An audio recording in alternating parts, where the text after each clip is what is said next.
Aux questions qui ont été posées. Bon, d'abord, les élus ont été interpellés, mais bon, nous, on est là, hein, donc demander à ceux qui ne sont pas là pourquoi ils ne le sont pas.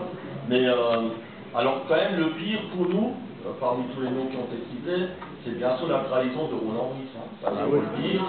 En 2012, il faut quand même rappeler pour tous ceux qui sont défaitistes qu'en 2012, le GSO était enterré, voilà, c'est fini.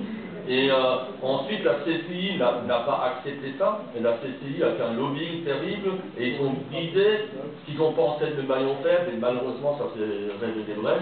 Ils ont visé Roland Ries à fond. Ils ont convaincu Roland Ries d'aller avec eux chez le ministre.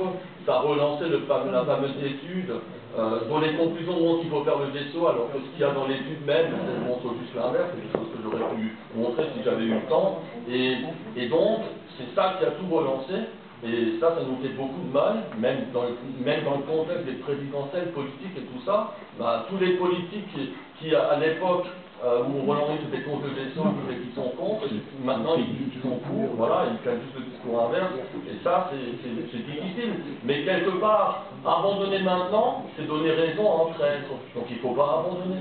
On ne peut pas abandonner le combat maintenant. Ensuite, on a... Bon, l'histoire du Vinci, c'est intéressant ce qu'a été dit. Vinci va faire un procès par rapport aux camions qui montent sur la 5. Mais si on met en place l'écotaxe chez nous, c'est les camions qui monteront sur le GSO. Donc Vinci va faire un procès parce qu'il n'y aura plus assez de camions sur le GSO. Ce serait encore mieux qu'il ne le fasse pas, d'ailleurs, le GSO.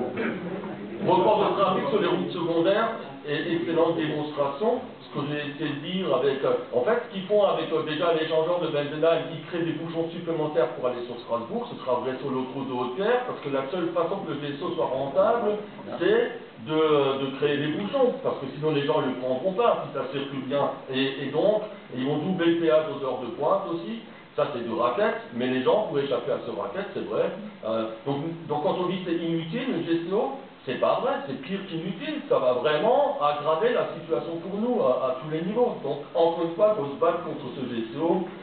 Et voilà. Et alors, pour les médias, ça aussi, mais bien sûr, nous, on aimerait bien communiquer plus, mais nous, on était petits. La CCI nous a acheté 5 fois des pages pleines des DNA, avec des mensonges.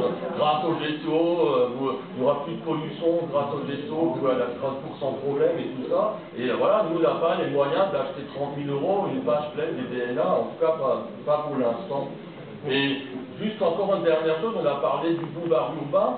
Ce boulevard urbain qui doit accompagner le GSO, mettez-vous à la place, c'est anti-économique, parce qu'il faut bien qu'il y ait un barreau qui relie le nord au sud de l'Eurométropole, un barreau routier correct. Un artisan du Bichheim qui est en client la Méno, comment il fait? Il faut bien qu'il puisse aller à la Méno avec sa camionnette ou son utilitaire, il va quand même pas remonter jusqu'à Benzenheim. Ensuite se taper le péage du GSO et revenir dans un bouchon que le GSO n'aura pas réglé. Donc ça marche pas. Et donc TTK, on n'a pas eu le temps de parler du rapport TTK, je récuse tous ceux qui disent que TTK était orienté. TTK, c'est pas au rapport fait par les écolos, c'était vraiment choisi par le préfet pour faire un arbitrage indépendant. Sauf que quand l'arbitrage leur a pas donné raison, ils ont tout fait pour enterrer cet arbitrage. Et TTK avait tout à fait une autre vision en disant l'A35 actuelle, il ne faut surtout pas la transformer en boulevard urbain parce que c'est impossible, économiquement parlant, ça ne marchera pas, ça va créer des bouchons monstres, puisque les gens, il y a quand même des gens qui allaient de Bichheim à la Méno ou de Schittekam à Uekirch, voilà. Et donc, ce qu'il faut faire, c'est laisser le passage sur l'A35. Ça a une vocation de passage, c'est sa vocation historique. Les gens, pour avoir un barreau nord-sud de l'Eurométropole, il faut que la 35 continue d'être autoroutière et passante. Mais il ne faut pas que le radial, les fameux pendulaires, ceux de l'entonnoir, il ne faut pas que ceux-là ils montent dessus.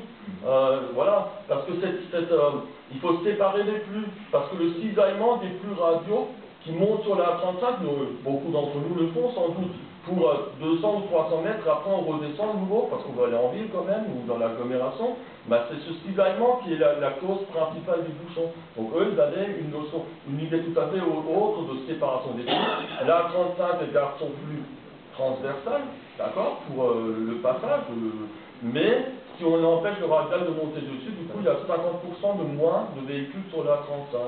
Et alors bien sûr, ce radial, il faut qu'il puisse longer, passer en dessous, etc.